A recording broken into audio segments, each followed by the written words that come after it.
GVMC 97వ ward corporator సేనాపతి వసంత్ భర్త TDP senior నాయకులు శంకర్రావు కుటుంబం భూ కబ్జాలపై చర్యలు తీసుకోవాలని కోరుతూ సిపిఐ పెందుర్తి ఏరియా సమితి ఆధ్వర్యంలో పెందుర్తి తహసీల్దార్ కార్యాలయం వద్ద మహా ధర్నా కార్యక్రమం నిర్వహించింది.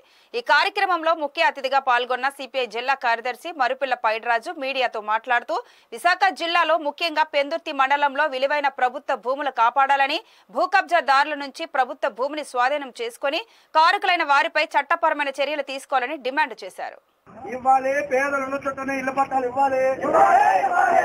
దీనిపై 4 రోజుల క్రితం రెవెన్యూ మంత్రితో పాటు సెక్రటరీ సిసోడియాకు వినతి పత్రం సమర్పించామని తెలిపారు. 2011లో అప్పటి పెందుర్తి తహసీల్దార్ సేనాపతి వసంత్ శంకర్రావు కుటుంబ సభ్యులు 2 ఎకరాల పైగా ప్రభుత్వ భూములను ఆక్రమించుకున్నారని, వారిపై ల్యాండ్ గ్రాబ్లింగ్ చర్యలు తీసుకోమని చెప్పినా ఇప్పటి వరకు ఎందుకు చర్యలు తీసుకోలేదని ఆగ్రహించారు.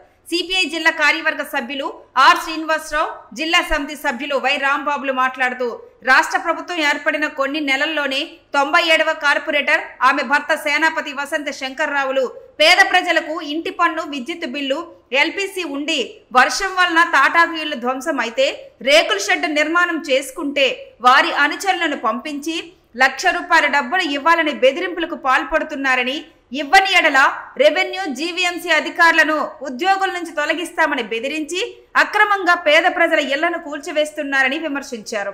అనంతరం తహసీల్దార్ సిఐలకు వినతి పత్రాలు సమర్పించారు. ఈరోజు సిపిఐ పెందుర్తి శాఖ ఆధ్వర్యంలో మండల తహసీల్దార్ కార్యాలయం దగ్గర నిరసన చేపట్టాం. ఈ నిరసన ముఖ్య ఉద్దేశం విశాఖపట్నం జిల్లా పెందుర్తి మండలం చిన్నముసిలవాడ గ్రామ సర్వే నెంబరు 185లో ఎన్నో ఏళ్ల నుండి పేద ప్రజలు పాకలేసుకుని నివాసం ఉండి ఇళ్ల పట్టాలు ఇవ్వమని మొత్తుకుంటే, వాళ్ళకి కనీసం విద్యుత్తు, మంచినీళ్లు సరఫరా చేయమని మొత్తుకుంటే వాళ్ళు దిక్కు చూసిన పాపాన్ని పోలేదు సరికదా. ఇంకొక పక్క బడా పెట్టుబడిదారులు, ప్రజాప్రతినిధులుగా ఉన్నటువంటి వాళ్ళు, గత ప్రభుత్వంలో ఉన్నటువంటి వాళ్ళు, ఇప్పుడు కొత్తగా ఏర్పడిన కూటమి ప్రభుత్వంలో ఉన్నటువంటి వాళ్ళు, వాళ్ళ అధికార దర్బాన్ని ఉపయోగించి 1000 ఎకరాలు లేకపోతే 100 ఎకరాలు లేకపోతే ఒక్కొక్క ఎకరం 2 ఎకరాలు ఇవన్నీ కబ్జాలు జరుగుతున్నాయని మేము రాష్ట్ర రెవెన్యూ మంత్రి అనగారి సత్యప్రసాద్ గారికి మొన్న మేము ఇచ్చాం పార్టీ తరఫున. ఒక్క పెందుర్తి మండలంలోనే కాదు, విశాఖ జిల్లాలో ఉన్నటువంటి భూములన్నీ కబ్జా జరుగుతున్నాయి.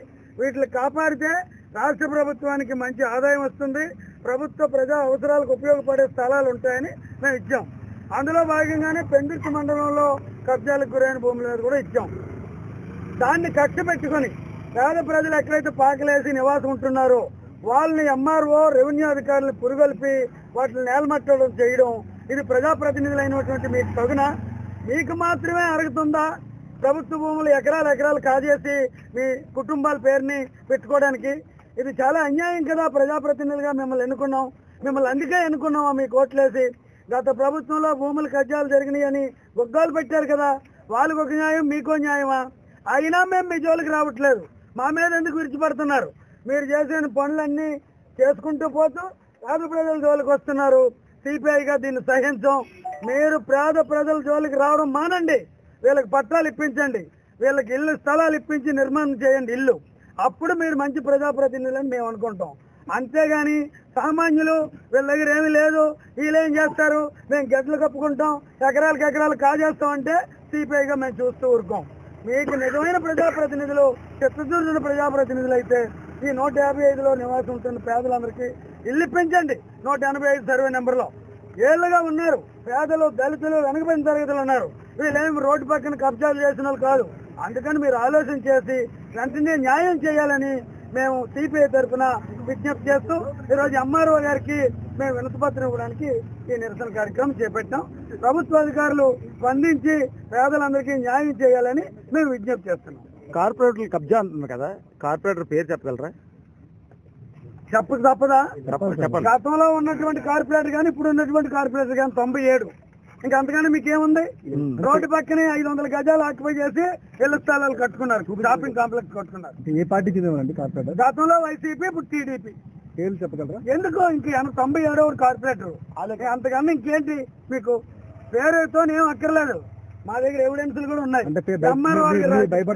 మాకేం భయం లేదు, మాకెందుకు భయం? కమ్యూనిస్ట్ పార్టీకి ఏం భయం అక్కర్లేదు. సేనాపతి శంకర్రావు అంతకుముందు మమ్మల్ని దేవుడు ఇదిగో సేనాపతి శంకర్రావు కుటుంబీకులు ఇంత అన్యాయం చేశారని మండల తహసీల్దార్ గారు ఇచ్చిన రిపోర్ట్ ఇది. ఇంతకన్నా మీకు అన్యాయం ఏం కాదు కదా, ఇంతకన్నా మీకు నిజ నిర్ధారణ ఏం కాదు కదా. మీరు ప్రజాపక్షం అయితే నేను ఈ సందర్భంగా మీడియా మిత్రులకు కోరుతున్నాను, ప్రజల పక్షం మీరు ఉండండి, ఇటువంటి కబ్జాలన్నీ బయటికి తీయండి, పేదలకు న్యాయం చేయమని మమ్మల్ని కోరుతున్నాం. భారత కమ్యూనిస్ట్ పార్టీగా మేము ఒకటే చెప్తున్నాం, పేద ప్రజలు ఎక్కడైతే ఉందో అక్కడ ఈ రోజు కబ్జా ఎవరైతే చేశారో భూములు మేమేం చెప్పట్లేదు కబ్జా చేశారని. గత ఎంఆర్ఓ గారే గతగా ఎమ్మెల్యే గారు పంచకాల రమేష్ బాబు గారు కిందసారి ఎమ్మెల్యే గారు ఉన్నప్పుడే దీన్ని ఎంక్వైరీ చేయమని ఇస్తే ఎమ్మెల్యే గారు స్వామి ఎంఆర్ఓ గారు ఇది ఫలానా అందరూ కూడా ఆక్రమించుకున్నారు, ఈ భూములన్నీ శోధన చేసుకోవాలని ఎంఆర్ఓ గారు ఇచ్చారు. మేము కమ్యూనిస్ట్ పార్టీగా మేము ఈరోజు చెప్పట్లేదు, ఎంఆర్ఓ గారు ఇచ్చారు. కానీ ఇప్పటి వరకు ఆ భూములు ఎందుకు శోధన చేసుకోలేదు అది ఎంఆర్ఓ గారు సమాధానం చెప్పాలి. అలాగే భూములు శోధన చేసుకోకపోతే మేము కమ్యూనిస్ట్ పార్టీగా ఒకటే హెచ్చరిస్తున్నాం, మీరు ప్రభుత్వ భూములు ఎక్కడైతే పెందుర్తిలో ఎక్కడెక్కడ కబ్జా అయినాయో పెద్దవాళ్ళ చేతుల్లో ఉన్నాయో దాన్ని వెంటనే మీరు శోధన చేసుకొని ప్రభుత్వం హ్యాండ్ చేసుకోవాలి. లేకపోతే కమ్యూనిస్ట్ పార్టీగా అక్కడ మేము ఎర్రజెండాలు పాతి ఆ భూముల్లోకి వెళ్ళి ధర్నాలు చేయవలసి వస్తే భూమి మేమే శోధన చేసుకోవాల్సిన పరిస్థితి రెవెన్యూ డిపార్ట్మెంట్ తీసుకోవద్దని మేము హెచ్చరిస్తున్నాం. ఎందుకంటే ఈ రోజు పేద ప్రజలు ఎక్కడైనా 60 గజాలు పాకేసుకుంటే ఇమీడియట్ గా మేఘాల మీద వచ్చి మీరు తిరగదీసే మీకు అక్కడ పెద్దలు ఆక్రమించుకొని వేళ్ళ ఇల్లు పెట్టి వాళ్ళకి ఎవరు పేరు లేని ఒకరి పేరు మీద ఇంటి పన్నులు, ఒకరి పేరు మీద ఇంటి పట్టాలు అన్ని ఎకరాలు ఎలాగొచ్చాయి, ఎలాగిచ్చారు మీ రెవెన్యూ సంబంధం లేకుండా, మీ రెవెన్యూ ఇది లేకుండా సార్ చేయలేకుండా. కాబట్టి మీరు వెంటనే దాన్ని రద్దు చేయాలి. ఎవరికైనా ఒక్కొక్కరికి ఎకరాలు ఇస్తే దాన్ని రద్దు చేయాలి. ఒకవేళ ఇస్తే దేని పరస్పరం ఇచ్చారో చెప్పాలి. ఎందుకంటే ఎకరాలు ఒకరికి ఎవరో కార్పొరేటర్కో ఎమ్మెల్యేకో ఇవ్వడానికి ప్రభుత్వం ఏమి ఇది లేదు కదా. ప్రభుత్వ భూమి అది ప్రభుత్వ అవసరాల కోసం వాడుకోవాలి తప్ప పేద ప్రజల కోసం ఇవ్వాలి తప్ప మీరు ఎవరో కబ్జాలు కాదు కార్పొరేటర్లు అయినానని కార్పొరేటర్ భర్తలకి అలాగే కార్పొరేటర్లకి ఈ భూములు కబ్జాలు చేసుకోవడం కాదు. వాళ్ళు ఎప్పుడు వాళ్ళ నాన్నలు ఇది పంచాయతీ ప్రెసిడెంట్లు అయినా వాళ్ళ దగ్గర భూములని అక్కడెక్కడో ఊరు చుట్టూ భూములను ఆక్రమించుకుంటే ఉన్నోళ్ళందరూ పిచ్చివాళ్ళ, పేదవాళ్ళందరూ ఎర్రోళ్ళ. కమ్యూనిస్ట్ పార్టీకి మీదకి ఈ రోజు ఏదని చెప్తే కమ్యూనిస్ట్ పార్టీ మీదకి ఒక్కొక్కరిని ఫోన్ చేసి బెదిరిస్తున్నారు. కమ్యూనిస్ట్ పార్టీ అంత చేతైంది కాదు. నీకు దమ్ముంటే నీ భూములన్నీ ప్రభుత్వానికి అప్పచెప్పు, మా ఎదురుగొచ్చి పోట్లాడు, అప్పుడు నీ సంగతి మా సంగతి తేలుస్తాం.